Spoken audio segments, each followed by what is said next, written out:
சாதுர்மாசிய விரதத்தில் பண்டரிபுரத்தில் ஒருமுறை முகாமிட்டிருந்தார் காஞ்சி மகா பெரியவர்.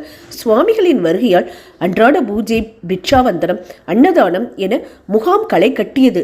சுவாமிகளின் தரிசனம் பெற வேண்டுமானால் சந்திரபகா நதியை படகில் கடந்தாக வேண்டும். நதியின் ஒருபுறம் பாண்டுரங்கன் கோயில், மறுபுறம் மகா பெரியவரின் முகாம்.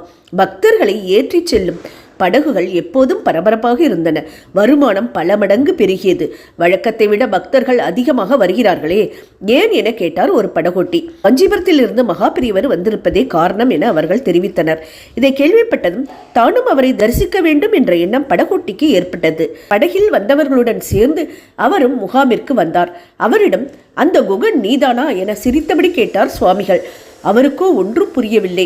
ராமாயணம் பற்றி சொல்லியதோடு ராமர் மீது அன்பு கொண்டிருந்த படகோட்டி குகனையும் அவனை தன் சகோதரனாக ராமர் ஏற்றதையும் பற்றி விளக்கினார். மனம் நெகிழ்ந்த படகோட்டி பிரசாதம் பெற்றபோது என்னுடைய படகில் ஏறி பாண்டுரங்கன் கோயிலுக்கு தாங்கள் ஒருமுறை வரவேண்டும் என சுவாமிகளிடம் வேண்டுகோள் வைத்தார். அவரின் அன்பை ஏற்று சாதுர்மாசிய விரதம் முடிந்ததும் வருகிறேன் என்றார் சுவாமிகள். அதன்படியே பாண்டுரங்கன் கோயிலுக்கு செல்வதற்காக சீடர்களிடம் சொல்லி அனுப்பினார். படகை சுத்தம் செய்து தோரணங்கள் கட்டி அலங்காரம் செய்ததோடு சுவாமிகள் உட்காரும் இடத்தில் கோலமிட்டு வரவேற்பு அளித்தார் படகோட்டி. தெய்வாம்சத்துடன் உட்கார்ந்த மகா பெரியவரும் மகிழ்ச்சியுடன் பாண்டுரங்கன் கோயிலுக்கு பயணித்தார். அப்போது அந்த குகன் அடைந்த மகிழ்ச்சிக்கு அளவே இல்லை.